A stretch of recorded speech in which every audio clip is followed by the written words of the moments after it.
because we want to make this available to our other members. And I was just reminded by my dear friend Dawn to do that. So thank you, Dawn.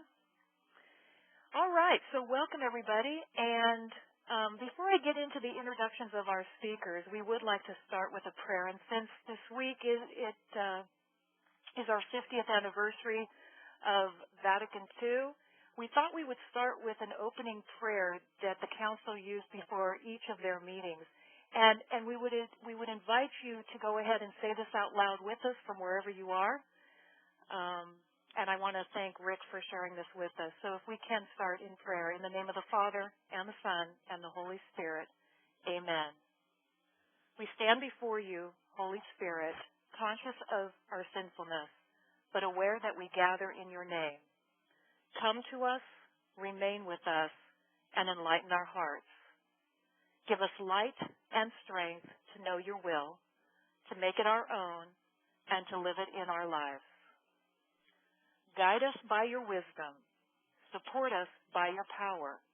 For you are God, sharing the glory of the Father and Son.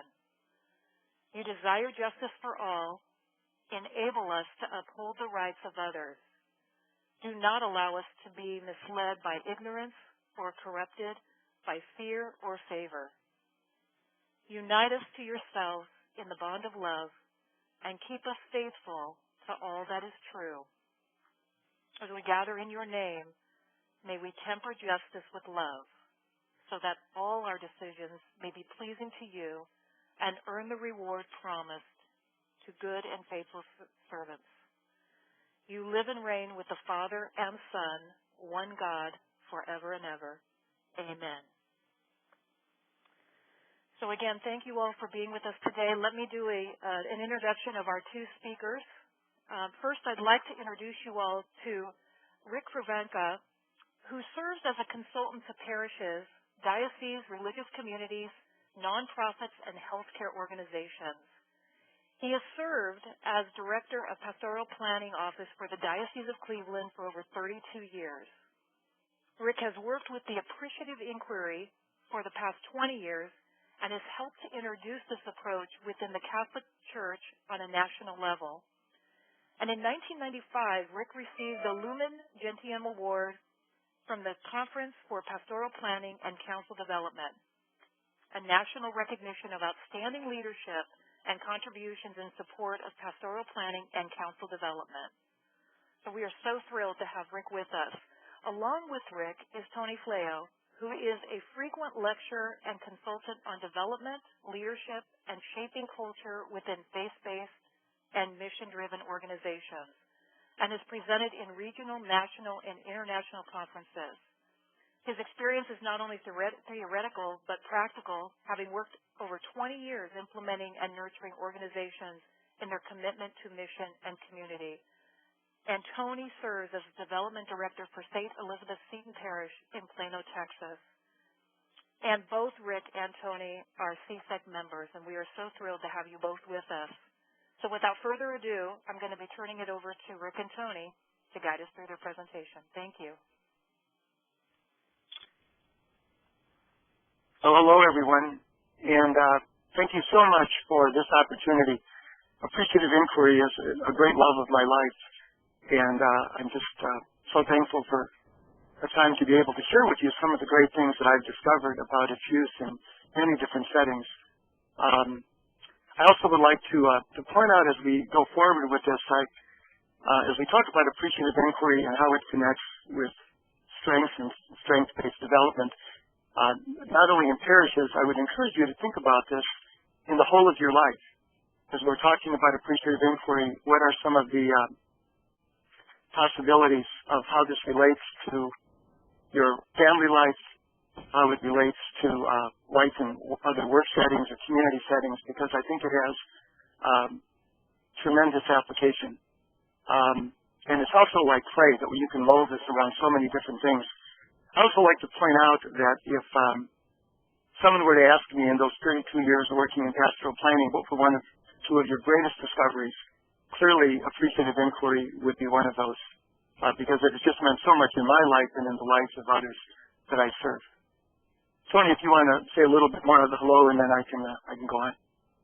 Sure. Hello, everybody. This is Tony, and I just want to echo what Rick had to say about that in terms of how it is very transformative. It is learning about the process, and fortunately, I was the beneficiary early on of one of Rick's lectures, which was the first time I was introduced to it, and it was a major paradigm shift for me, not only in my own approach to ministry, but in organizing all of our pastoral planning from that point on.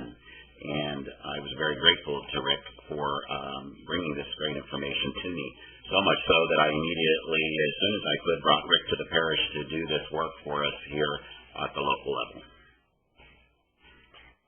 Good. I'm going to go forward and make a connection between what I see as three pillars of a major new movement that is focused deeply on strength and the power of seeing the good in people's lives. As Stephanie mentioned, I had begun working with Appreciative Inquiry over 20 years ago, and one of the blessings in my life, I happened to live and work about 10 minutes from Case Western Reserve, where David Cooprider has been a professor, and got to meet him when he started as a doctoral student back in 1980, and have cherished that relationship. But I'm able to follow the evolution of Appreciative Inquiry somewhat indirectly, and then very much in a direct way about 20 years ago. But one of the things that I began to see as I was working with Appreciative Inquiry in the 2000s, in the previous decade, I began to discover the work of Gallup on engagement and also strengths finders. And at the same time, I began to discover things about positive psychology and what does authentic happiness mean, and what is the place of positive emotion. And I was doing a good bit of personal pondering of those things and how interrelated they seem to be. And then I had a remarkably validating experience in 2007 at the Third International Conference on Appreciative Inquiry that brought about 800 people together from all over the world using it. There were three major keynotes, and the slide that you see represents those keynotes. David Cooprider spoke about Appreciative Inquiry and the power of the positive question and looking for the good in every life setting. The second keynoter was Marcus Buckingham, and some of you may know him from his work with Donald Clifton in some of the early development of strengths finders, and the two of them co-authored the book Now Discover Your Strengths in 2001. Marcus then went off on his own, but one of the things I was particularly aware of as I learned more about strengths finders was the Appreciative Inquiry question that so guided Don Clifton's life. And as some of you probably know, back in 1952 when he was a graduate student, he surfaced and deeply pondered the question, what would happen if we actually studied what is right with people? And that question shaped not only his graduate work, but the rest of his life work, and it certainly led to strengths finders and so many of the remarkable things that he developed. But that, in fact, is a powerful Appreciative Inquiry type of question. And one of the things that was driving Don was his lamenting that so much of what was in the field of psychology and other studies was so deficit-oriented. It was always about what was wrong with people. The third speaker at this conference also felt that. His name was Marty Seligman, and he is the founder of the field of positive psychology and has the first graduate program in that field at the University of Pennsylvania. But Marty also lamented that there are literally, he was first saying this in the late 1990s, thousands of studies and resources that only focused on weakness in people, what made people unhappy, what were, in a sense, psychological flaws. And he began to realize, why don't we study what makes people authentically happy and what really brings goodness into their lives? And so, again, he founded this field. And I point this out in part because, depending on how much you know about these different areas, when you put them together, they have a tremendous synergy that so reinforces one application relative to the others. So I would really encourage some further exploration of that. Stephanie, do I have the control of the slides? It seems like I don't.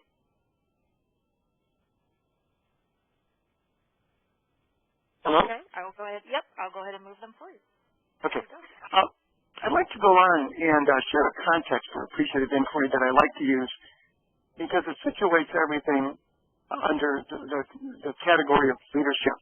And I realize that you are all here in this moment, and certainly in your parishes, as leaders.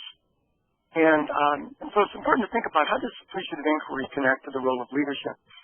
And my first premise, this is a quote from Edgar Schein, who is a leader in the field of organizational development. And he says that the essential role of leadership is to create the culture of the community or organization. And then I added the words, in our conversations, because in essence what culture is about is the way we see and talk about ourselves and the world around us. And that's really formed by the conversations that we have. And I like to emphasize that culture exists in every setting. We oftentimes think of culture racially or ethnically, but every family has a culture, every parish has a culture, every group has a culture. And what comes forward is the question, what kind of culture? And I think that what should be a hallmark, certainly in our parishes, is that whatever we're talking about and doing creates a culture of life and hope. And I think a culture that truly reflects our living the words of Jesus, I came that they might have life and have it more abundantly. And I like to also present this in a sense as even a kind of an image of a pro-life culture. And going on to that next bullet, a culture in which we see and reverence the sacredness of life every day. In everyday life and ministry, that every conversation, every meeting is a sacred encounter where we experience people's gifts and strengths, their energy, initiative, creativity, hopes and dreams. It's all sacred, especially if we see it that way and can really bring that forward, because I know so often the images people have are not necessarily about that sense of meetings as sacred encounters. In fact, there's often a lot of cynical conversation about that. And I also think another hallmark of those encounters needs to be that, again, people not only find life, but they find hope. And I believe appreciative inquiry is a wonderful tool to bring this forward. I added that last point. I had a wonderful opportunity back in 2009 to go to the 4th International Conference. It was on appreciative inquiry, and it happened to be in Nepal. It was hosted in the city of Kathmandu. And I was going there to present a workshop on the connection between appreciative inquiry and spirituality. And so I knew I was going to be dealing with a very diverse population from a religious perspective as well as culture and so forth. And in my preparation, I was developing a protocol I was going to be using at the workshop, and so I met with a diversity of people in Cleveland. And one of the persons I met with was a doctoral student in organizational behavior, and he happened to be Buddhist by background. And I remember when I asked him about his use of appreciative inquiry in his life, he says, it deeply connects with the Buddhist principle of mindfulness. And he says, I always ask the question after every conversation and encounter, how do I leave people in my wake? And the image there is, if you think of a boat in water, a boat of any size, from a toy boat to a giant freighter, always leaves a wake. And I think it's also true with ourselves. Every interaction, whether it's in a store, at a meeting, in somewhere on the parish grounds with our family, every interaction leaves a wake. And I think the question we can certainly ask ourselves is, how do I leave people in my wake, day in and day out? And my hope is, with a little more life and a little more hope. And again, appreciative inquiry, I think, is a way to help to foster that. I want to say a little bit more about leadership, some other images. I think leadership is essentially relational. You know, the mission of Jesus is essentially about relationship, our relationship to God and our relationship to one another. I think a second point is what's so important in those relationships is resonant relationship, the sense of being in tune and in touch with one another. And I think the best image of this is the image of the Good Shepherd, where Jesus says, I know my sheep, and my sheep know me. And Jesus doesn't say, well, we always agree, we're always going in the same direction. I was so intrigued once. I was doing a workshop on appreciative inquiry with a group of priests in Connecticut, and it happened to, the upcoming gospel happened to be the gospel of the Good Shepherd. And I was just wondering, what are sheep really like? Because I don't really know anything about sheep, and they all look the same to me. And so you can Google anything, and I put in a Google about sheep temperament. and found a wonderful quote by a shepherd who raised Navajo Cherokee sheep, and he says, "They're also varied and different. No two are the same." And he just spoke of their remarkable individuality as it is with people. And I think the image of resonance is, however diverse people might be, do we talk in ways that help us to be in touch with one another and to understand what's really important to one another. And then the third image of leadership here is that leadership is about moving and inspiring and mobilizing people to a more abundant life, to which Christ calls us, to a sense of common mission and shared future. And I think it's fair to say that people need far more inspiration than information. And it's so important that our conversations create that kind of inspiration in people's lives. And I think that's another facet of appreciative inquiry. This is another quote, and I want to say a little bit more now specifically about the power of conversation. And this is a quote by Margaret Wheatley, and I've used this so many times because it speaks so profoundly to what is hope and light in people's lives.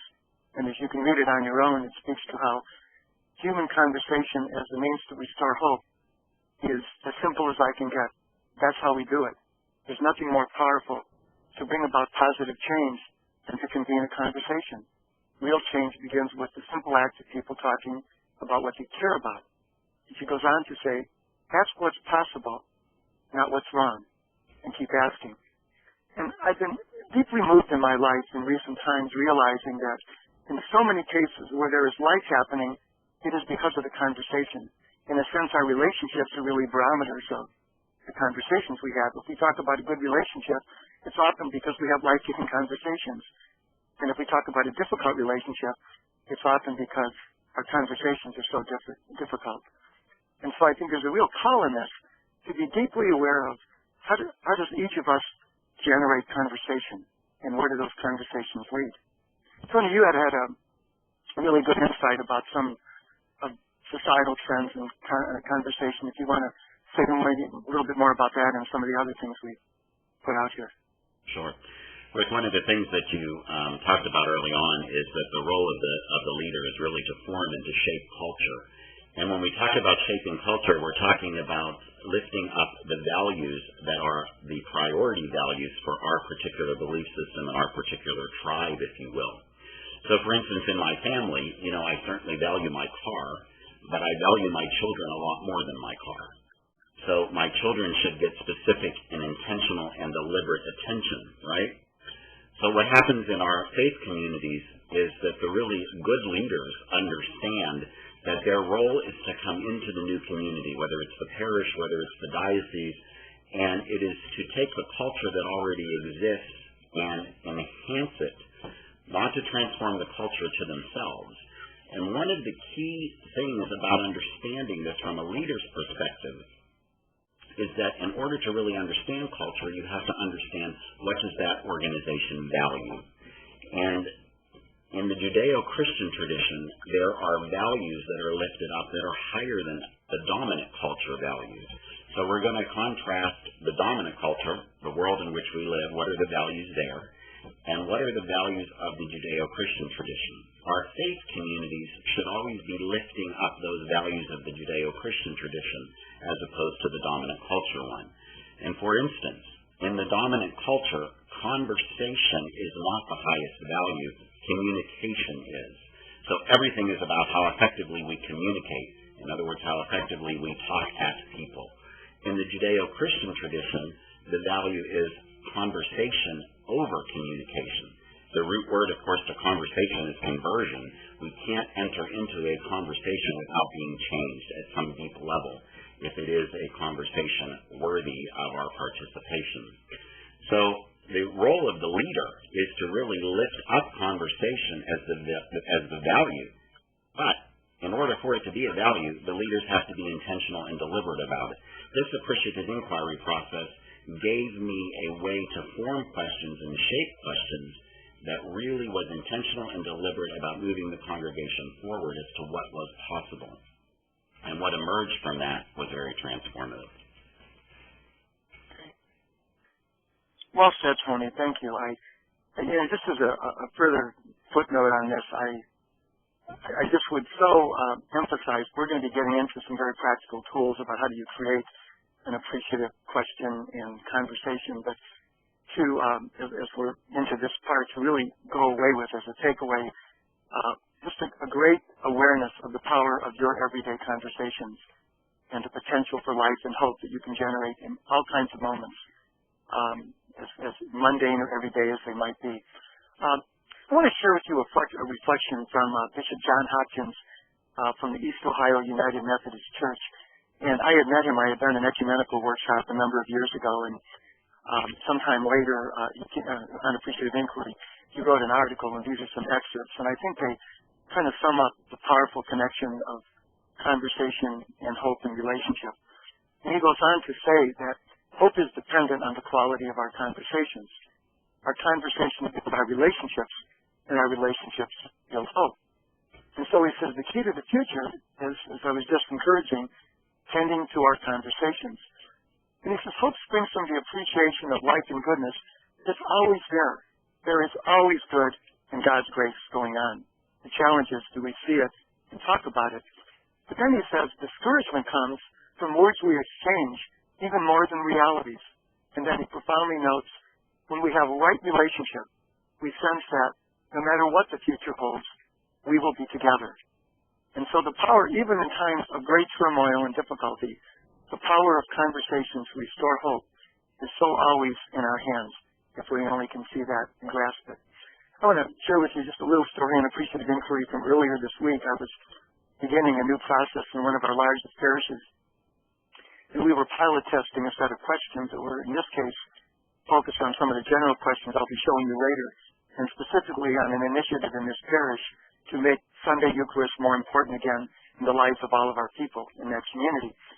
And so in testing the questions, we had a group of about 20 parish council members and parish staff members, and we tested the questions. And I always ask people, would you like to use these questions?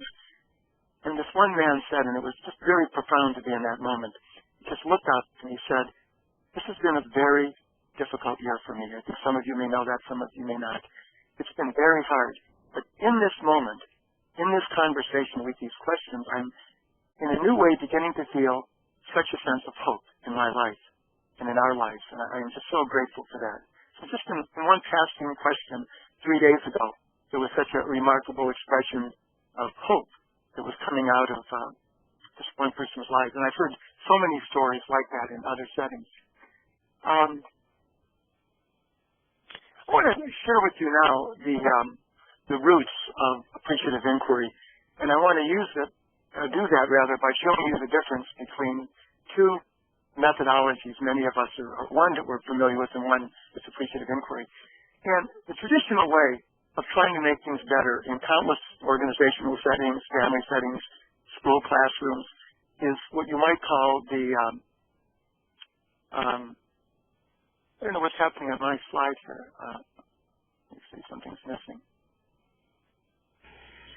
Well, the problem-solving method. And typically what's done is we look at what's wrong, what's the weakness, what's the deficit, who's causing it, which often leads to a lot of blaming, like who did this, who's at fault. And suddenly people start getting polarized. And then we come up with a prescription, and we implement it. And the premise is, if you think of the underlying metaphor, is that our situation is a problem. Our parish is full of problems. My children are a problem. My workmates are a problem, whatever. And it becomes a kind of deficit-oriented mindset. And the way appreciative inquiry actually began, David Cooperrider had arrived in 1980 in Cleveland as a doctoral student, and he was doing work, and he's told a story I'm going to tell you a number of times at these international conferences and locally, but he was doing work at the Cleveland Clinic with a group of doctors. And he went to this one group, and he asked them, well, tell me about the problems, because that's what consultants often do. And they began to say, well, the nurses don't do this right, the administration doesn't support us, we don't get the research we need, the environmental services doesn't keep everything clean, and on and on. And he realized, as he was using those standard consulting questions, the more people talked, the more negative their images became, not only of the present, but also of the future. And the more de-energized they became. They were just getting more and more down. And what he decided to do, instead of saying, well, that's life, that's what we do, he went back to his professor, Sylvester Vasta, his advisor, and said, I want to approach this in a different way. There's got to be a better way. Because he was fascinated with the Cleveland Clinic when he would enter different departments. And as many of you may know, it's a world-famous center, especially in cardiology, but in all kinds of other areas of medical care. And so he decided to go back to another group of doctors in the department he was working with and change the question. And instead of asking what's wrong, he began to ask them, can you tell me a moment where you felt most proud of what was happening in your department, when really, really good things were happening? And suddenly they talked in a very different way. They became excited talking about the cooperation with the nurses, the remarkable healthcare teams they could put together on an interdisciplinary level, the remarkable research facilities, the way people came in from all over the world. And what was profound in that conversation is that the imagery they had was suddenly so positive and hope-filled, not only about the present, but what was still possible to do in the future. And also, in a very significant way, the energy level was being more and more, was going up. People had more and more excitement. They had more and more positive feeling about what they could do together. And that's kind of at the heart of appreciative inquiry. How to release that energy, that hopefulness, that emotion that generates the best in people. And he went on to develop a 4-part model, and we're going to be looking at this in a couple different times. This is the first one, where you begin with trying to identify what gives life and to discover what's the best of what happens. And there is best moment in every setting, even though a lot of it may not always be that way. And then he goes on to say, well, after we've reflected and talked about our best moments, what's the dream? If we could imagine the best possible life, not the bottom line, but the top line, the highest level of goodness and success we can do, what would that be like? And again, one of the things striking with this step is so often in everyday settings, people anesthetize themselves to their dreams. People will say, come on, we can't do the dream. Let's just get on with it. Let's just be practical. And there is tremendous imaginative capacity we all have that can be so underused, or that we all can share with others. And then in a very practical way, he says, well, now that we've discovered moments that really work, that really give life, now that we've thought about the deeper dream of what's possible, let's begin to design everyday realities to be done in newer, better ways that would really build on those best moments and help them to happen more often and in even better ways. And then the last D, the do, how do we empower an ongoing culture of appreciation, of seeing life, and of being innovative? And so that's, in a sense, that's the model of appreciative inquiry. This is a little bit of a further background about David. This was the dissertation that he published in 1986. You can see where appreciative inquiry is actually used for the first time in a formal way. And what he was looking for is understanding and enhancing organizational innovation. In other words, he was looking for the highest line of what was possible. And one of the things that's very compelling in this different way of looking at it, certainly compared to problem solving, there's a wonderful quote by Albert Einstein who says, we cannot solve the problems of our time by remaining in the same way of thinking that created them in the first place. That we need new ways to think to really get beyond where we might have been. You know, and so often we're just stuck in the same old ways. I recall a particular story. Patrick Brennan preached in Chicago. There's been a lot on evangelization. And he wrote a book a number of years ago called Parish that Excel. He was friends with Tom Peters, who wrote the book In Search of Excellence, and got some of the ideas on that with Tom. And he talks about having brought in a Steve Hybels, who's the pastor that founded Willow Creek, one of the largest Protestant churches in the country, just a huge facility, and they actually have other churches in different parts of the country and an association. And they've done some pretty remarkable things, and their primary mission is simply to bring people to be devoted followers of Jesus Christ. I mean, it's very clear.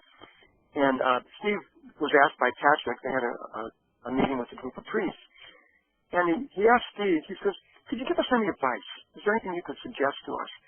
And one of the things that Steve had said to them was, well, since you asked me, he says, I think too many of your parishes are on autopilot. That you just keep doing it the same way and the same thing. And he says, you know, you have to constantly seek ways to make the message of Jesus Christ and the life of Christ more fully alive, day in and day out, and constantly looking at even new and better ways to help that to happen. And again, I think appreciative inquiry is something that invites us to even newer and more creative ways of thinking. Also, as you'll notice the comments on the bottom of that slide, I want you to understand that appreciative inquiry has been used all over the world, from some of the biggest corporations, the U.S. military. It's been used, I mentioned that last example, the U.S. Navy will do this process. They'll have summits where they do appreciative inquiry in 3 days, and they'll bring together 800 or 900 people at every level of the organization and go through those 4 Ds that I mentioned. There's a website, the Appreciative Inquiry Commons. You just put those words in, you'll find it, where you actually can see a videotape of some of those sessions. It's been used by Catholic Relief Services to develop a deeper connection with their work in cultures all over the world, in educational settings, in Catholic settings. So there's remarkable use, and I like to emphasize that because I sometimes have heard people say in workshops, how could anything so positive be practical? Kind of a little bit of a reflection on some of the cynicism in our times. But this has been wonderfully successful in countless settings. One of the founders of the field of organizational development, a man by the name of Richard Beckard, had said before he died in 1999 that appreciative inquiry is changing the field and even the very ways we think about change itself. This is going to be the rest of the format. We're going to talk about a brief definition, spirituality, some basic principles, and pastoral applications.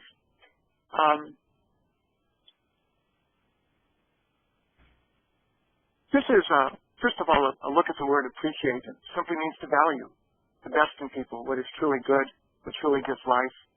Inquire simply means the act of exploring or discovering, and in particular, asking questions to see new potentials and possibility. So appreciative inquiry is simply the process of asking questions about what gives life and excellence and success and goodness in people's lives.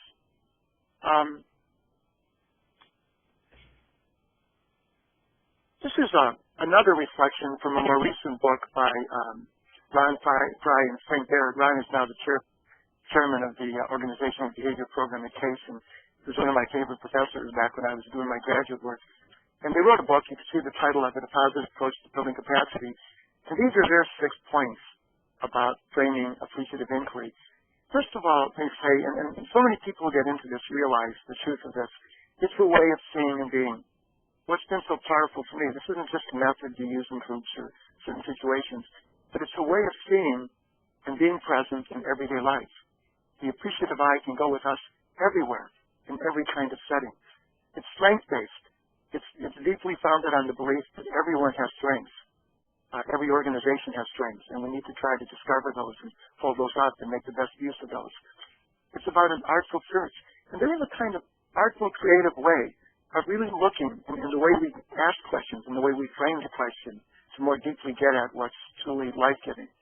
It's collaborative in every respect. And the intent is that we want to get people working together at every level, for example, of the parish, at every level of the parish, people talking to one another, encountering one another, hearing one another's perspective on what gives life. And in that same way, it's also inclusive. The ideal appreciative inquiry includes as many people as possible in the organization. There are some settings where whole companies have literally shut down and brought everyone together and gone through the process. And certainly in a parish, we need to do it over time so we can include as many people as possible. This is not a method where a few people sit down, have a conversation and then tell everyone the results. And then lastly, it's meant to be generative. And I want to expound a little bit on that word because I was with Ron Fry about a week ago at a workshop, and he was mentioning that one of the greatest discoveries about appreciative inquiry over time, he says over a number of years, people saw it primarily as positivity, that we simply want to be positive, which is very important. But he says the deeper meaning of appreciative inquiry is to be generative, that when we ask positive questions and when we create positive emotion that connects people and gets them wanting to work together, knowing that to the opposite of that, negative emotion, when we create those kind of moments, people avoid each other. They don't want to talk to each other. But when we can create positive spirit and positive energy, we can bring out the best of human capacity, the best of our God-given capacity. And that's the goal, to be truly generative in countless life settings where this might be used. So let me stop. I realize I'm kind of going on. We had talked about maybe my doing that and you jumping in. I want to make sure if there's anything you want to add. Just a couple of points there on that. One of the things that I want to really hit hard is that these things have to be intentional and deliberate. This just does not happen by accident. This is a very intentional and deliberate process, and it's an intentional and deliberate way of being. And in bringing that about, we go on autopilot, or as you were saying, most of our parishes, aren't inventing anything new or seeking to do things in new ways. This is a process that keeps that alive and in front of you, that you have to be intentional and deliberate about forming and shaping the culture and leading in the direction, asking the question in a way that it leads your community in the direction of the positively shaped question. But you're doing great, and you're on a roll, so keep going. Okay, thanks. One thing that I want to build on what Tony just said, I believe there is great spiritual discipline to using appreciative inquiry, and I'm going to be saying that in some of these coming slides. But this truly is spiritual discipline, to see and to talk and to act in this manner. The next slide here talks about what was the great thought I had when I first encountered appreciative inquiry a number of years ago, and that is these words of Jesus: "I came that they might have life and have it more abundantly." And I believe that that's what appreciative inquiry is about, that we might come to see the life that God's creating, that we could hold it up, that we could talk about it, and we could understand it more deeply, and we could help to create it even more abundantly. And so this is the heart of the matter for me, that particular reflection. I want to share with you another reflection by Nelson Mandela from his inaugural speech. This is attributed to him. And let me just go back here. He speaks that our deepest fear is not that we're inadequate, but in many ways, our deepest fear is that we're powerful beyond measure, that we have tremendous strength and capacity. And sometimes we'd rather say, no, I just would rather be kind of not so good so I can just kind of get on, without realizing the incredible strength and blessing and fabulousness that God has given us as children of God, created in the likeness of God. And that our playing small doesn't serve the world. Our not recognizing the power of our strengths doesn't serve the world. And he goes on to say, when we were born to make manifest the glory of God, to do wonderful, incredible things, to give glory to God, everyone is given that opportunity and gift. And so we need to let our light shine. And I think so often, when we create conversations that do the opposite of this, where someone's doing something great, instead of celebrating that, we begin to diminish it, almost out of a kind of envy or competitiveness. And so instead of helping everyone's light shine, we can say and do things that diminish everyone's light. And so I think it's so important to realize this incredible light in each one of us. And I think appreciative inquiry is a way to help more of that to happen. This is a scripture quote that I actually discovered on a day I was doing appreciative inquiry in one of our rural parishes a long time ago, and it happened to be the Sunday reading. And I think this also so embodies appreciative inquiry. And you need to understand that when Paul is writing to the Philippians, the context for this letter is that Paul is in prison, and the Philippians are in conflict. So this is a very difficult situation. Now, what Paul could have said is pointed out all the faults, all the wrongdoings, who is to blame, and how to fix it. But notice these profoundly beautiful words Paul uses. Whatever is true and honorable, just and pure, lovely and gracious, if there is any excellence, anything worthy of praise, think about these things. And I'm sure Paul meant, and talk about these things. And then the God of peace will be with you. And as another nutshell, I think appreciative inquiry is simply practice what we preach, live these words. And this kind of image can be taken in countless everyday settings. And I think that's very much the spirit of appreciative inquiry. This next reflection is what I think is a wonderful theological foundation for appreciative inquiry, and it's actually a part of a presentation that Father Michael Himes gave in Cleveland in 1999. He was talking about sacramental imagination, and he says, to see anything for what it is, anything, is to first see the goodness, the love of God. And then he says the challenge is to see things as they are, as God sees them. And as God says about creation, it is good, it is very good. And then it goes on to say that which is always and everywhere God's grace must be noticed, accepted, and celebrated. And in a sense, this is so a theology of appreciative inquiry. Because can we notice, accept, and celebrate, and talk about, and hold up these countless moments of God's grace and blessings at work in our lives. Because that's very much what appreciative inquiry is about. I can remember doing a workshop at a priest convocation, and there was a priest there who did a lot of work in leadership on a national level. And he made the statement, he was just in awe with appreciative inquiry, and he was saying, it's such a wonderful way of connecting our theology with our pastoral practice. And I think that's very true.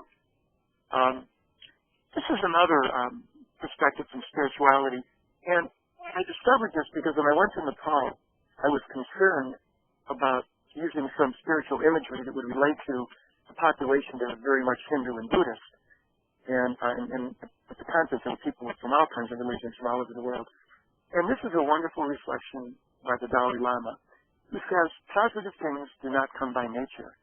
Positive things, we have to make an effort, and we must make the effort, and no one can do this for us. And I think this is a powerful reflection on what we talked about earlier, about the spiritual discipline of appreciative inquiry. It does not always come easy, and it takes, I think, a real intentionality to bring this forward. This was one of the discoveries in that workshop in Nepal, and it was kind of a premise we went into. And when we had people go through some appreciative inquiry questions about their uses of appreciative inquiry, one of the things that was validated, and it came out in countless ways from people, again, from all kinds of different religious backgrounds, that when they use appreciative inquiry, when they ask these questions, that they genuinely encounter the deeper spiritual and sacred part of their own lives and the lives of people they're in conversation with. That this is a different level of conversation. It's not simply about facts and opinions, whatever, but it's about things that are much deeper and sacred in people's lives. And again, that's true from people in all kinds of spiritual backgrounds. This next part is a little reflection by Ronald Heifetz. He was the founder of the Leadership School at the Kennedy School of Government. And he makes a tremendous statement about where our hearts are in everyday conversation and moments. And he says, we diminish ourselves, we squeeze the juice out of our souls, we close our hearts when we fall into cynicism dressed up as realism. And if you think about everyday life, there aren't too many people who walk around and say they're cynics. But there's a lot of people who walk around and say, I'm a realist. And one of the things I've been struck by, you can be in a conversation and one person is all enthused about a new idea, and someone in the group says, oh, come on, that's never going to work. And what often happens? The group will defer to the cynic. And so I think there's also other aspects of just arrogance and callousness. And in many ways, appreciative inquiry is a wonderful perspective and tool to help to take on the kind of growing cynicism and callousness in the world. And again, to help people say that there's far more powerful and positive conversations that we can have, and so much more life we can create. Heifetz goes on to say that in meeting with an open heart,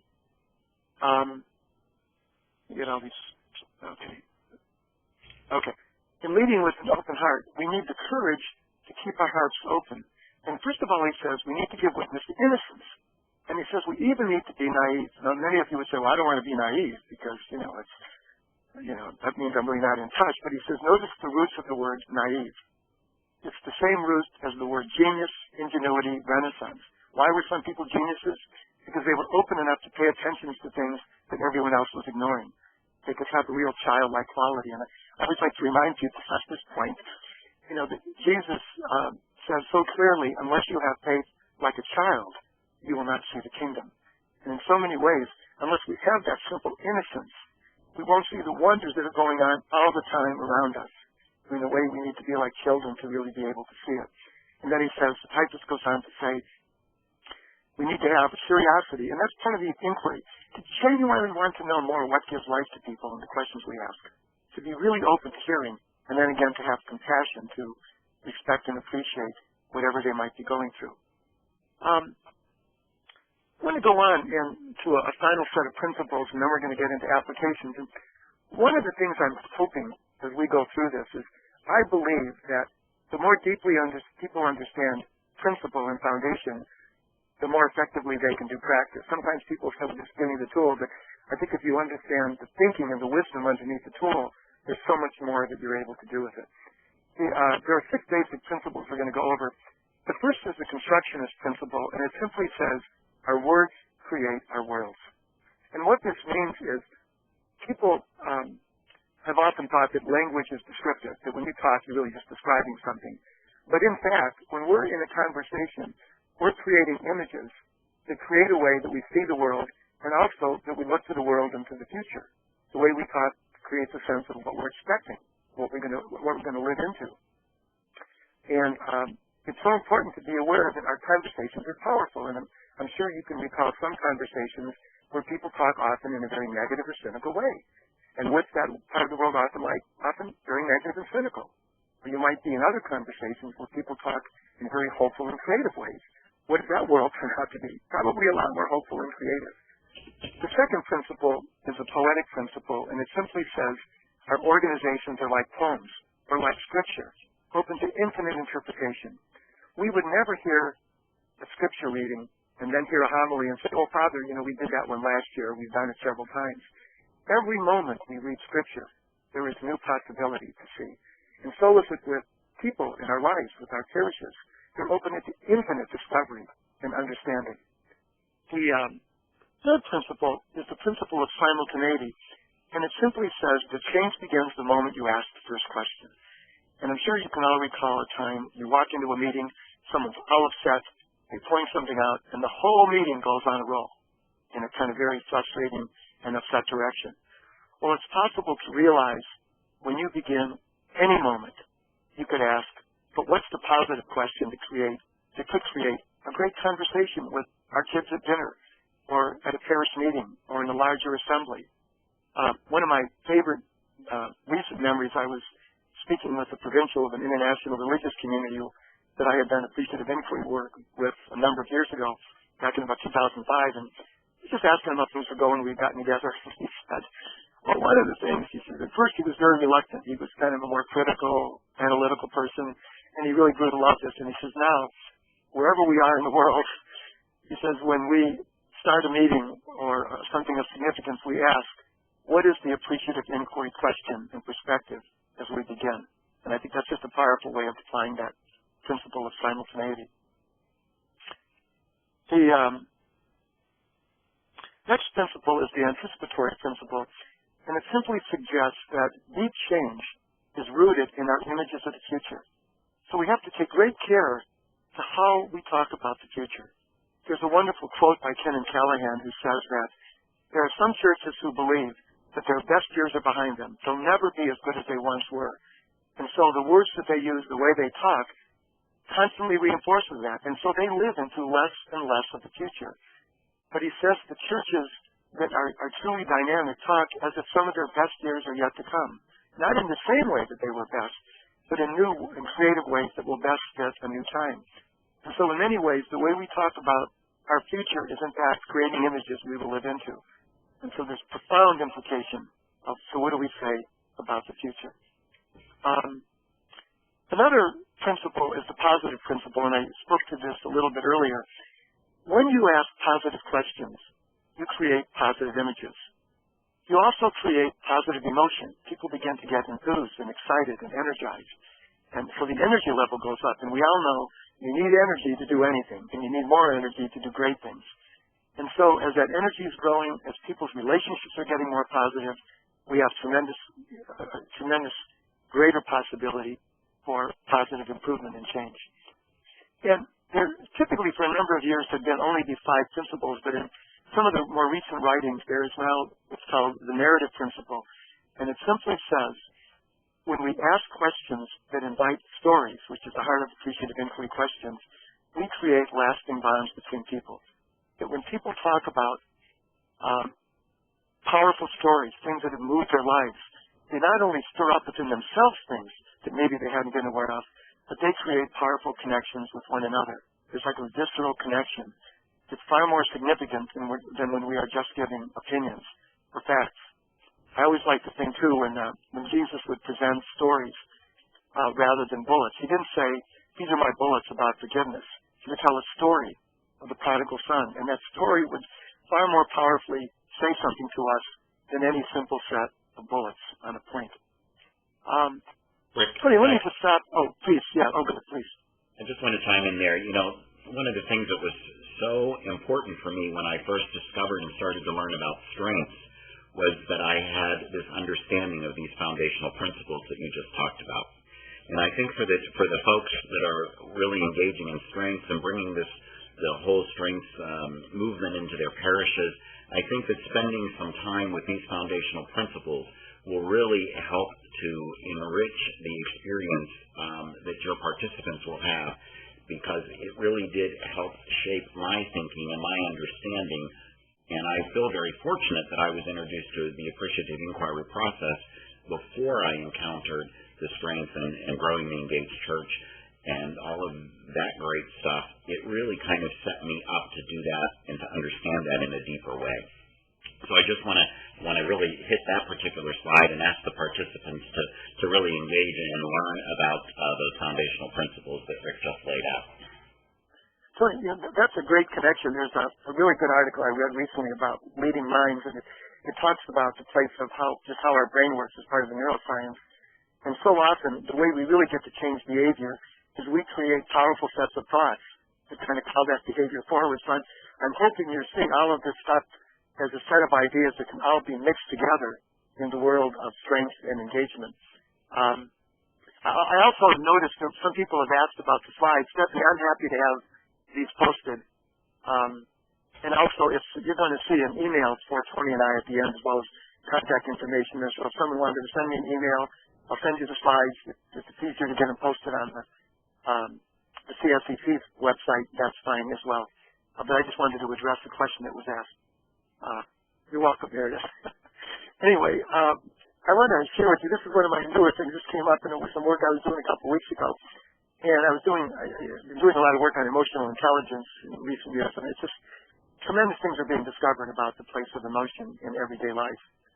And so many, historically, we so looked upon a rational part that that's what's really important, and our intellect and emotion is almost a kind of a challenge. But what's basically being discovered is that we have emotion in every moment. That's the way our brains work. It's not what do we show it, it's what's actually going on inside of us. And this is a picture that is inspired. I actually found this looking for an elephant with a rider on the website. But there's a book that Dan and Chip Heath wrote called Switch, How to Change Things When Change is Hard. And they describe this image just in words. And they basically say, their point is that if we want to think about our rational side as compared to our emotional side, our rational part would be like the rider of the elephant. And the rider will oftentimes be thinking out, where do I need to go? What's the important direction? What's going to support it? What are all the practical considerations? But if you look at this picture, you realize that rider isn't going anywhere without that elephant deciding it's going to go along. And it speaks to the power of emotion, and in a sense, not just the elephant in the room, but the elephant in us. And in so many ways, change only happens not simply because of a logical, rational strategy, but because of how we engage the emotion in people and the enthusiasm to make it move forward.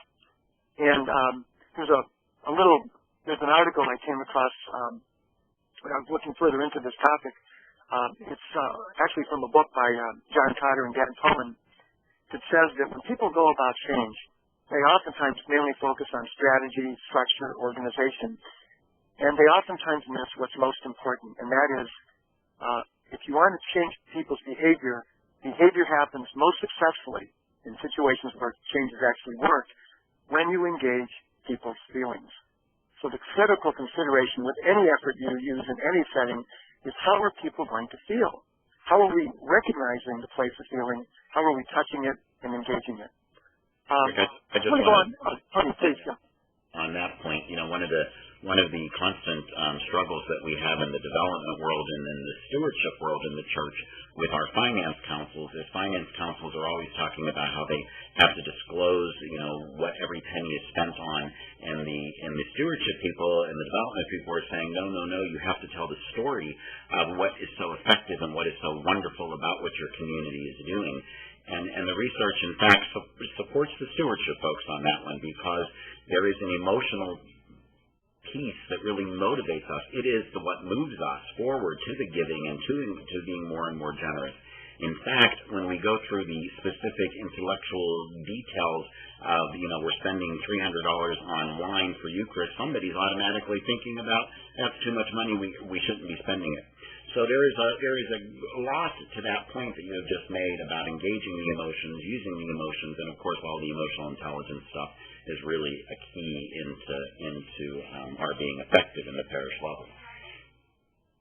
Great point. The other thing I would encourage all of you, whatever you do, don't ever say, I don't care what people feel about this.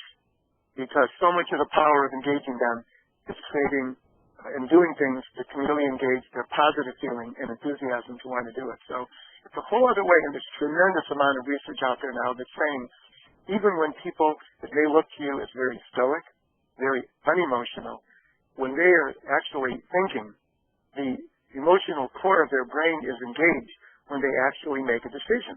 And that's true for all of us.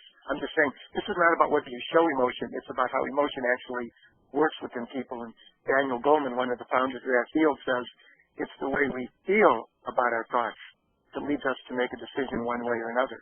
And that's, again, true for the most low-affect person you may ever know. How they feel about their thoughts is really what's driving a decision one way or another. This is a connect I wanted to make to growing an engaged church and the work of Alan Weinsman that I'm sure you're all very familiar with. But certainly you're very aware of all the Gallup research in not only parishes but all kind of organizational settings that belonging leads to believing. And that what's key in that, in engagement, is that engagement very much involves how do people feel about the parish and the positive engagement and not simply do they show up. And that emotional connection is key to building a deeply committed and engaged community. And I know Tony and I were talking, one of my favorite quotes from that book is the difference between being involved and engaged. There are some people who are involved all the time to show up at everything, but then they're like cave dwellers consistently against virtually everything. And by the way, and just while that's true, the other thing from an appreciative perspective I would encourage you to remember is one of the appreciative dimensions is how do we understand the strength and the contribution of people who may oftentimes seem cynical or like victims or whatever. Because we can appreciate every kind of voice. We just need a little more discipline to do that in some cases. I want to go through the appreciative inquiry cycle again and then give you some practical examples. And then Tony's going to be sharing a story of doing this in a parish setting, and then we're going to invite any kind of topics or questions you might want to say more about. But again, this all begins with the first D of discovery. And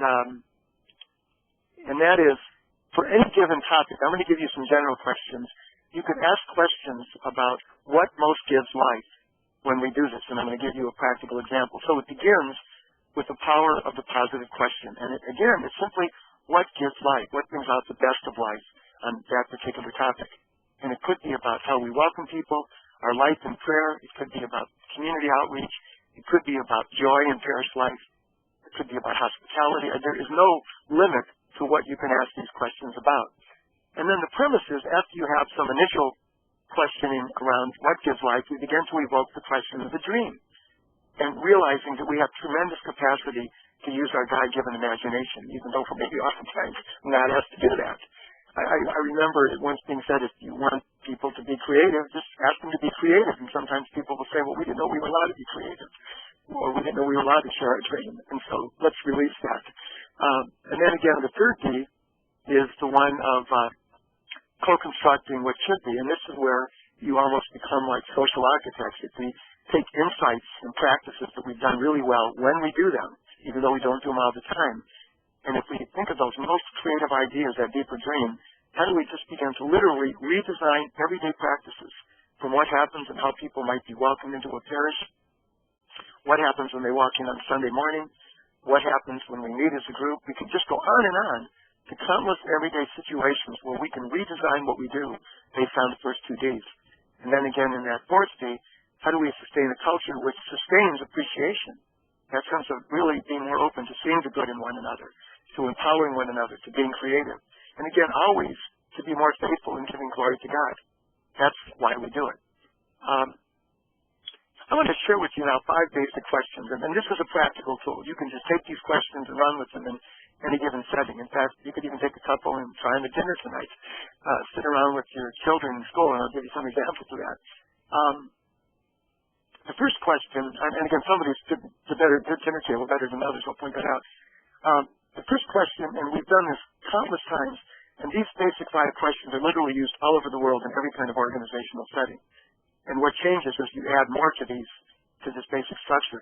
But the first question is simply to ask people if you can, and one qualifier of all this, appreciative inquiry is ideally done in an interview context, realizing that people, I've done this down to junior high level, people can interview one another, just asking and listening. And so when you do it as an interview, you stop and you really listen to how a person answers each of these questions. And that's the power of really deepening engagement. It's one-to-one. It's not simply who decides to speak up in a small or large group. So that's a very powerful way of using this. You create a set of questions and then people go and interview each other. Well, the first question is simply about what first attracted you to our parish? What were your initial impressions? And this often gets people talking about some very powerful beginnings. And it's remarkable how much people have to say about that question. The second one is the most life-giving moment. When you recall a time when you felt most alive, most proud, most committed, most enthused about our parish, what made it such a fulfilling experience? What did people say or do that created that? You could wrap this conversation about any kind of parish experience, about a time of being welcomed, about a time of having a moment of spiritual discovery, about a time of discovering God in the parish, or you can just ask it in a more general way. This is the one when I mentioned dinner conversations. You could ask your kids, instead of, how was school today? And they say, okay, what'd you learn? Nothing. All that back and forth. You can ask the question, well, what was a best moment? When you did something today you were really enthused and excited about. I remember I asked this question. I have 4 young adult children. The youngest is 21. When the 21-year-old was 6 and the others were a little older, I asked them that and heard this incredible story about how the moms visited and they cried, and then because the kid sang a song, he actually sang the song in front of his older siblings. Would have never heard that by just saying, how was school today? So you need to understand these questions are meant to go deeper into more powerful places. The next question is about things most valued. What do you value most about yourself? As not only yourself as a person, but as a Catholic, as a minister, as a priest, as a religious, about the nature of your involvement in the parish, and about what the parish or ministry has contributed to your life. Now, I'm using the words parish and ministry, but you could substitute any name in that, any setting. It could be our staff. It could be the name of a particular group. So we'll go on to the last 2 of these. The fourth question is about, as you think about the parish, ministry, whatever setting, in general, what's the core image or factor that reflects what most gives life and represents its most essential life-giving quality? And then the 5th question is, if you could enhance or transform our parish in any way you wish, what 3 things would you do to enhance its life and vitality? And part of the art of this is so important. You might say, well, why don't you just ask the 5th question by itself? Well, when people have touched these powerful, sacred things in their lives through the first 4 questions, the way they answer the 5th one is far more engaged in deeper positive meaning and spirit than if it was just asked by itself. So there's a flow to this, and basically, when you do the interviews, you just go right through the questions. Well, all one way, and then someone else does it in reverse. But you can also use these, when I mentioned this clay, in everyday life. You can take 1 or 2 of these questions and just be conscious of trying to ask them. I'm going to give you just a couple more slides, and then we're going to get into a case study from Tony's parish. Remember, when I mentioned for topics, you can ask these questions around just about anything, but the art of the question is that you want to state the question affirmatively in a valuing of whatever the topic is. You want it to be compelling. You want to invite people's story. The power of this is the story behind the response, not the bullet. We're not looking for one-word answers. And if people give one-word answers, you say, well, can you tell me more about it? Why was that important to you? Why do you feel that way? And you want the questions to be a little ambiguous, so people have to swim around. And again, you want to evoke deeper values and hope and capacity in people. And sometimes people will say, well, this is a little personal. And that's right. It's meant to be personal. We want to go deeply into what people care about. We're not looking for superficial fluff. Just let me give you a little example of that. This is one of my favorite stories. This actually happened about 12 years ago, but I've always liked it. It's from a very diverse parish in downtown Akron, a very urban, one of the major urban centers in our diocese. And I had used those 5 questions that you just saw with a group of 40 parish leaders. And when they answered them, I asked them to distill out, well, what are the images that are at the heart of what St. Bernard's means? And these are the 5 topics that they came up with, that they wanted to go and explore more deeply with the congregation. And they wound up doing a couple hundred interviews, taking questions around these 5 topics, wrapped within the other 5 I just introduced. And so let me just show you how this would play out. Community of many different people. So what we did is, this is how an AI question on a topic looks. We gave it a compelling title, which you see, a community of many different people. God invites all people here. And then we created a context. And the words in that context, we are blessed as a community of different people with unique gifts. All of those words are phrases that leaders mentioned in that first session. We just literally sifted it out of all their small group reports. And then you'll notice there's 2 questions on this topic. The first one goes more deeply into the past. We call a time when you experience an inspiring moment of welcoming or being welcomed. What did people say or do to create that moment? And then the second question goes into the future. Imagine us in 5 years where every person we encounter has an outstanding experience of being welcomed in our parish. What do you see people saying and doing to make that happen? And so you can take that A-B, look back, look forward, and wrap it around any kind of topic that you would like in any particular ministry or parish setting. So with that, these are some other practical applications we could speak to. But Tony, why don't you tell a little more of the story of what happened at St. Elizabeth Ann Seton, and then we can invite other kinds of questions for the remaining time. Sure.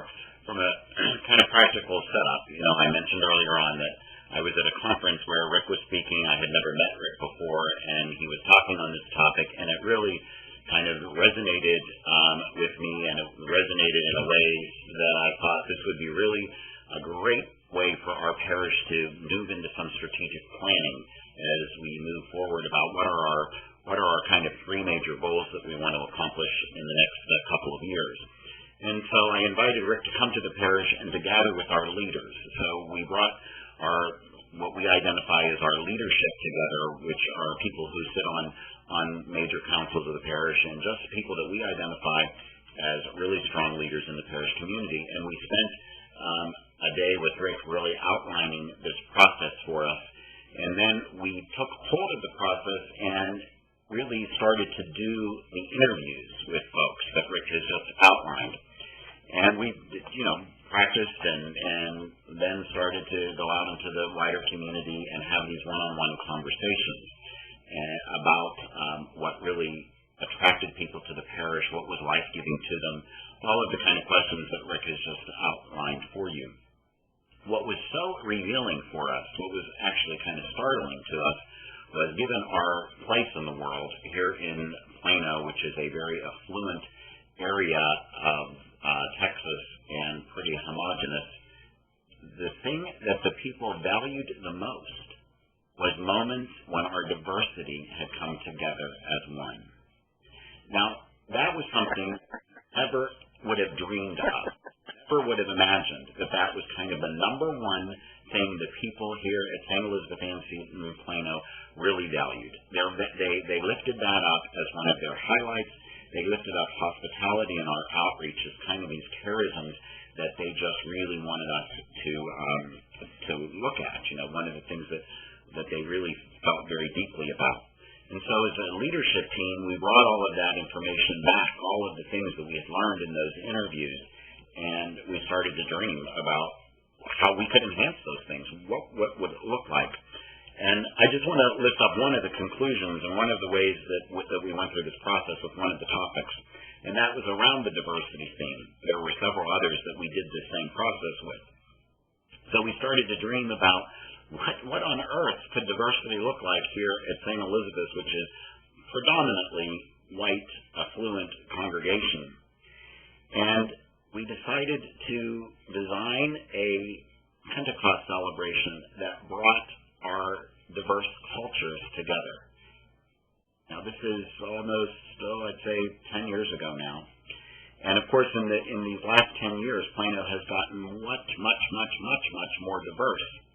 And the fascinating thing is we have attracted all of these minority communities that are moving into the area because they feel so welcomed here at St. Elizabeth because we celebrate their diversity. So we designed this Pentecost celebration that we do that brings together all of these minority communities, and we just celebrate them. So we went from the design to the actual doing, and it has become one of the highlights of our year. And when you look back on it, you say, my gosh, the Spirit was really breathing in that, because it guided us to a place to really be ready to open our doors to the more and more diverse communities that are moving into the Plano area. So the process was very, very life-giving and very affirming. And there are, I could give you 4 other examples of how we use the process to really lift up and to name in a very intentional and deliberate way what our values are, and then create and design and do a process that helped to lift that value and say, this is who we really are.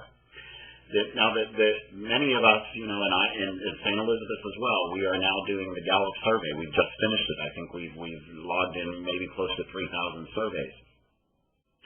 And there are, as you're listening about the Gallup surveys and you're listening to the kinds of questions that the Appreciative Inquiry process asks, you're hearing a very similar themes there in the same questions the Appreciative Inquiry asks and the same questions that the Gallup folks are asking on their survey.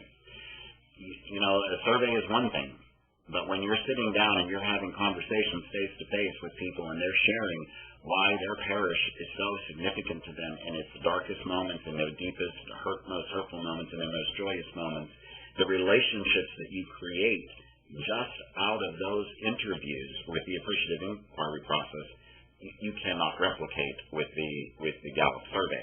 That doesn't mean that the survey doesn't have its purpose and its place and yields great things, but the depth and the relationships that are built doing the Appreciative Inquiry interviews is really extraordinary. So it's just great, and that's just a great story, but that you also gave an example of true discovery, that things maybe look one way, but when we actually ask the question, you discovered some pretty awesome things about what people really cared about. And it's so important, I think, for everyone listening to realize there is so much more for you to discover than you already know. And I can recall some parishes that, like in our diocese, would be seen as just outstanding places. And one of the key comments from the leaders was, we had no idea the parish meant this much to people. So there's so much, but it's like your people out there are all like gold mines, and it's just waiting to be mined, in asking the question. Stephanie, I'm wondering, I have a couple more slides that were more at the very end, which we can get into, but I wasn't sure if, going back to the previous slide, if there's any topic area people might want some example about, or if we should, time-wise, we should just go into some of the later parts. Just give me some guidance on that. Sure. Why don't we just take a second, and if you have any questions at this point for either Rick or Tony, or you want to just comment on how you've been using this at your parish, go ahead and just in the chat give us a little bit. In fact, we may just continue on, but we'd love to see what you're doing out there. But if you do have a question right now, now's a good time to be asking. These are uses. I just put that slide that says there's applications in every one of those areas. There might be one people wondered about, or maybe they might just want to share something they did. That's fine either way.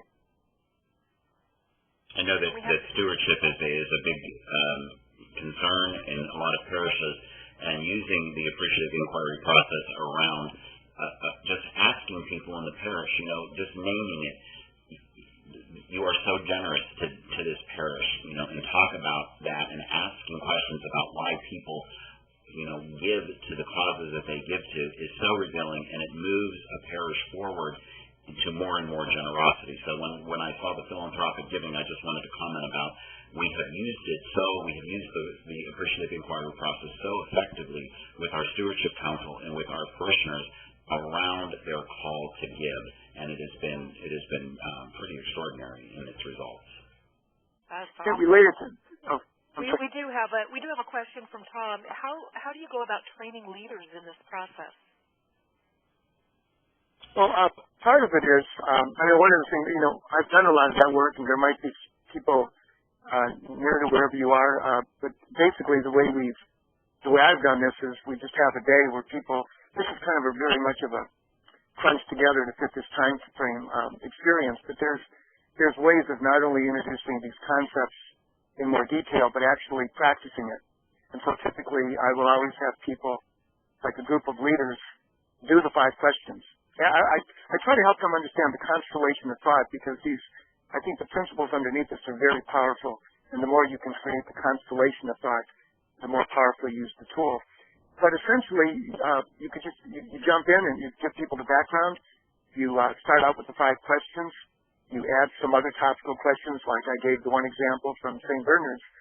And then you help people to understand. And then we have tips for doing interviews, little things to do, and setting them up and doing them. And you remind people that everyone can do an interview with someone else. It's harder for some people to just stop and listen, and they will always say that in the training. You know, I'm used to just talking and jumping in. And it's really hard to just sit and listen. You invite people to take notes of key phrases that are shared. When we do this on a large scale, we work with something like SurveyMonkey, so all the interviews being done can be entered directly by the interviewers, and so suddenly you can get a summary of what's being said. There's also other models for doing this where you actually do it in a summit. You can do a weekend summit where you maybe do the questions on Friday night, listen to the answers Saturday morning, get into the dream Saturday afternoon, go into the design Saturday evening. You know, people can commit to that. So this can be done in the whole process in 2 or 3 days. Or I've had other parishes that wanted to spend months just listening, so they could have interviews with as many people as possible. Because the interview itself, when I was working with a religious community on a national level, and they did about 500 interviews, and they had said, if we just did the interviews and nothing more, it would be worth it. So there's a lot of benefit all along the way with this. It's not something that only happens if you know, it's not, you don't wait for the results just at the end. You're getting results all along the way. And Rick, somebody is asking if they can get more information on your Pentecost celebration. Or Tony's, yeah. Oh, yes, Tony's. Sure. You know, and I think Rick mentioned that we'll have our email addresses up there on the last slide. If they just email that to me, I'll be happy to provide that information. Okay, great.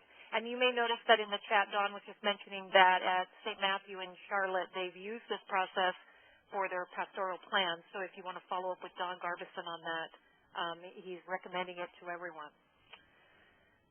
So with that, Rick, would you like to go ahead and cover your last couple of slides? Sure. Good. This is one on the whole spirit of what does it mean to live appreciatively? Like, how do you keep this alive in a parish or a family or one's life? And I think that the first dimension of this is you just ask, what is the appreciative inquiry question in this moment, in this conversation, when I begin this meeting? There's a second point of constantly trying to be intentional about, I want to discover and sustain life. I want to foster a spirit of curiosity and inquiry. I want us to keep being innovative. Are we at our creative best in whatever we're doing? This next slide, living on the appreciative edge, simply recognizes that whatever has happened or is happening in any setting, in every act or utterance, there's always affirmative potential. Attend closely. There's always something to affirm and bring forward. And that little quote underneath that, I had a wonderful experience of knowing Father Phil Meridian for a number of years in his life. At the very end of his life, before he died of cancer, I was visiting in New York, and I went to go see him a week before he died. And I'll just never forget this moment. If any of you know Phil Meridian and his work at the National Pastoral Life Center, he was the founding director and leader and publisher of Church Magazine. He looked up, and it was a very special moment. I was there with my daughter, and he just looked up, and he says, Rick, it's all a gift. It's all a blessing. And I thought, that is the appreciative. And he was one of the most in-touch people I will ever know with the life of the church and the pulse of the church. And in these final moments of his life, that's how he saw everything. And that's certainly about living appreciatively. I think another image is say yes to the mess. That so often when we do new and different and creative things, it's messy because we haven't done it before. And so it's really important to say yes to that. I know some people can do that easier than others. But so often, if we're going to do something that's not routine, it's not the way we've always done it, if it's going to be more creative, we have to be open to surprise and discovery along the way. And then related to that is embracing errors as a source of learning and discovery. So many of the greatest inventions, the most innovative organizations in the world discovered tremendous learning from errors. Rather than beating people up or getting all upset, they learned, what is this telling us? And how can we appreciate what's happening in this moment of error and become even better? And that is a last couple slides, just second last one. I think we began with the powerful leadership of John the 23rd, and this was one of his remarks that has been used in a number of settings. Pope John said, consult not your fears, but your hopes and your dreams. Think not about your frustrations, but about your unfulfilled potential. Concern yourself not with what you have tried and failed in, but what it is still possible for you to do. That sense of asking, what's still possible, no matter how much difficulty we may have encountered. And this is some contact information for Tony and I, mailing addresses, cell phones, emails, and we love this stuff. So if there's anything we can do to help you on any level, please feel free to call or contact us. Well, I don't know if you can hear the applause on my end, but I cannot thank the two of you enough for this amazing session. And just so you all know, we did record this. This will be shortly up on the CSEC site. And again, I cannot thank you both, Rick and Tony, for sharing such a life-giving session. And this is it's so critical for all that we're doing. And I wanted to just mention, I'm noticing that some people have posted in the chat that they are using this process. And again, I would love for as many of you that would be willing to share on the CSEC site what you're doing around this. I think this is a great place to continue this conversation. So again, thank you both, Rick and Tony. And I wanted to just let you all know that we are going to be having just a quick highlight of our next CSEC session is coming in November. I'm actually pretty proud of this one. This is my pastor, Father Ron Schmidt, who's going to be speaking about Vatican II and the empowerment of the laity. And in fact, he just led our parish through a 5-week process on the Vatican II documents with Michael Himes.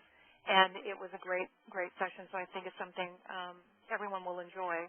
And also for those of you that are on this session that are not already a CSEC member, we, again, just encourage you to go on there. And for those of you that are already members, we want to thank you. If you did complete the survey that we put up there, we were overwhelmed with the response, all the positive, talking about appreciative inquiry. We are very appreciative, and you have given us a lot of information that we are going to be sifting through and bringing back to you all of the wonderful comments that you shared with us. So we, again, thank you for all you do to make this community vibrant, and then obviously all that you do in your own faith communities. So with that, I just want to thank you all for being a part of this. Thank you again, Rick and Tony, and hopefully we'll see all of you back in November when we talk about Vatican II and empowering the laity. Thank you again. Thank you. Thanks so much, Jeff. Thank you.